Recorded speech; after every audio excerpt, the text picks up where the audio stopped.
이 세상에 좋고 나쁨이 있는데 어떻게 질서를 유지해야 할까요? 그러게요. 좋다 나쁘다도 참 어떤 기준에 따라 달라집니다. 이게 좋은 건지 나쁜 건지. 예를 들어서 세금을 내라. 그 나라를 운영하는 입장에서 세금이 필요합니다. 근데 백성들은 세금 1원 내는 것도 아깝게 생각합니다. 참 희한하죠.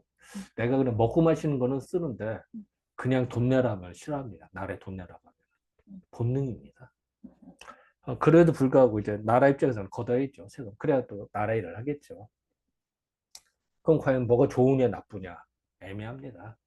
뭐 또 생활 풍습이라든지 관습 이런 것도 다 좋은 게 있고 나쁜 것도 있을 겁니다. 예를 들어서 그 동네에서 그 산제를 지낸다. 동네에서 뭐 이제 산신령한테 제사를 지낸다.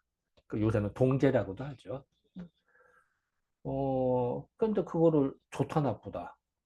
음, 어떤 사람은 미신이다 하면 그 나빠 타파의 대상이 될 것이고 전통을 고수한다, 이어받는다면 좋은 것일 거고요. 음, 또 예를 들어서 그 동네에서 조금씩 출연을 해서 같이 먹고 마시고 즐긴다면 좋은 것이고 동네 잔치가 되는 거니까 그게 아니라 왜 내가 돈을 내야 돼 하면 나쁜 것이 되겠죠. 생각이 나름입니다. 자, 내가 좀 돈을 내고 동참해서 모두 간에 동네에서 같이 나눠 먹는다 하면은 그건 박수 받을 일이고 생각이 나름입니다. 음, 자, 이 얘기는 뭐냐면요. 일단은 좋다 나쁘다는 컨셉은 기준에 따라 달라질 수 있고 시대에 따라 달라질 수도 있어요. 예를 들어서 내가 가끔 그런 얘기를 하는데요. 신라 시대 때는 그랬대요. 근친 결혼을 했대요. 진골끼리. 그게 좋은 거고 나쁠 거고. 자, 그, 그 상류계층의 품위를 유지하고 그거를 질서를 유지한다는 면은 좋다고 생각했을 거예요. 음, 근데 근친 결혼하다면 그건 또 문제가 생기겠죠. 또 지네들끼리만 계속 권력을 가질 테니까. 그러면서 나쁘겠죠. 하지만 그 당시에는 좋다고 했으니까 골품제를 사용했을 거예요. 다음에 이제 지금 보니까 문제가 있다라고 보는 거지만 그 당시는 그게 좋다고 했으니까 제도화가 됐겠죠. 근데 그 제도로 해서 좋은 것도 있지만 나쁜 것도 있었겠죠. 자, 뭐든 상대적이라는 얘기죠.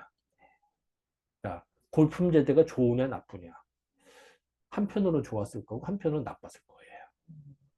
자, 그러면 지금 민주주의가 좋으냐 나쁘냐. 이것도 좋은 것도 있고 나쁜 것도 있습니다. 그죠? 예를 들어서 다 우리가 지금 투표를 해서 지도자를 뽑는데 인기 투표예요, 완전히. 그 사람이 진정으로 나라를 위하고 아니 이거를 평가하는 게 아니라 인기 투표에서 백성들 인기 좋으면 당선되는 거야. 나라를 다스릴 능력과 상관없이, 지도력과 상관없이, 그 사람 식견과 상관없이. 그러니까 별 이상한 사람이 다 당선되기도 하잖아요. 인기만 있으면 돼. 인지도만 높으면 돼. 얼마나 웃긴 얘기입니까? 진정으로 그 사람 테스트할 수도 없어. 검증할 수가. 검증 못한 사람이 되기도 합니다. 그러니까 한편으로는 좋고요. 물론 이제 물갈이 한다는 면도 좋고 신인을 발탁하는 면은 좋은데 한편으로는 능력 안 되는 사람을 지도자로 뽑는 바람에 오히려 망치는 수도 많죠. 그러니까 과연 좋다 나 100% 100% 나쁜 거 없다는 뜻입니다. 그런 뜻을 말씀드려요. 자, 그러면은 근데 좋고 나쁜 거는 기준의 차이가 난다는 전제를 깔고요. 그 다음에는 또 뭐냐면요. 뭐를 하든 원칙이 필요합니다. 원칙. 기준을 세워야 됩니다. 원칙. 음, 원칙이 무너지면 안 됩니다. 기준을 딱 세워야 됩니다. 그런 다음에 원칙을 지키되 융통을 해야 됩니다. 음, 방도를 써야 됩니다. 즉 원칙과 방도가 적정히 유지가 돼야 됩니다. 원칙이 무너지면 다 무너집니다. 근데 너무 원칙을 강조하다 보면요. 음, 사람이 빡빡해집니다. 경직됩니다. 문제가 됩니다. 그렇다고 해서 사람이 유연하게 하잖아요. 변칙을 쓰잖아요. 그러면 상당히 좋아요. 좋지만 계속 하다 보면 원칙이 무너집니다. 그래서 그러니까 원칙과 변칙이 어떻게 권도라고 표현할까요? 적절히 균형을 잡아야 된다라고 생각해요. 그렇기 때문에 그걸 알아야 된다. 하지만 여기서도 중요한 거는 시대의 흐름이 있습니다. 시대의 흐름이 이렇게 흘러가는데 시대의 흐름보다 조금 앞서면은 선구자입니다. 박수 받습니다. 리더가 됩니다. 근데 너무 앞서 버리잖아? 그러면 정신 이상 다쓸 수 있습니다. 이상한 사람. 또 시대가 흘러가는데 반대로 간다. 이것도 이상한 겁니다. 근데 요게도 약간 앞서면 박수 받습니다. 웃기죠? 너무 앞서면 또 문제가 됩니다. 이해를 못해, 사람들이. 이거를 그래서 역사를 공부해서 흐름을 잘 봐야죠. 지금 시대가 흐름이 어떻게 흘러가는지를 이해를 해야지. 지금 컴퓨터를 쓰잖아요. 근데 옛날 시대로 이렇게 원고 정리 써서만 정리하다. 200정을 쓰기만 한다. 그것도 의미는 있습니다만 지금 같은 전산화 시대고 뭐 컴퓨터 입력해서 검색하고 찾고 하는데 이중 작업이 되는 거죠.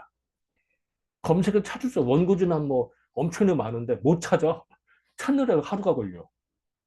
그런 문제가 있잖아요. 지금은 다 컴퓨터 전산화되면 쉽게 찾는데. 예를 들면 그런 겁니다. 물론 이제 원고지에다 직접 쓰면 정리도 더 잘 되는 것도 느낌이 좋아집니다. 그것도 분명히 있습니다. 있지만 흐름이 그런 걸 어떻게 하겠어? 그것도 원고지가 나쁘다 이런 건 아닙니다. 필요한데 지금 흐름이 다 컴퓨터 전산화되고 있으니까 입력이 안 되잖아. 그럼 힘들어진다는 얘기죠. 이중 작업이 된다는 뜻이. 그래서 그런 흐름을 이해를 해야 된다. 네, 그렇게 이해하면 될 것 같습니다. 그러면은 좋고 나쁘게 더 선별이 더 잘 되죠. 그리고 기준이 생겨져서 판단하기가 유리하다. 역사의 흐름에 뭐가 도움이 되냐 안 되냐. 그 기준으로 보면 더 명쾌해진다. 이 말씀 드리고 싶습니다. 네, 감사합니다.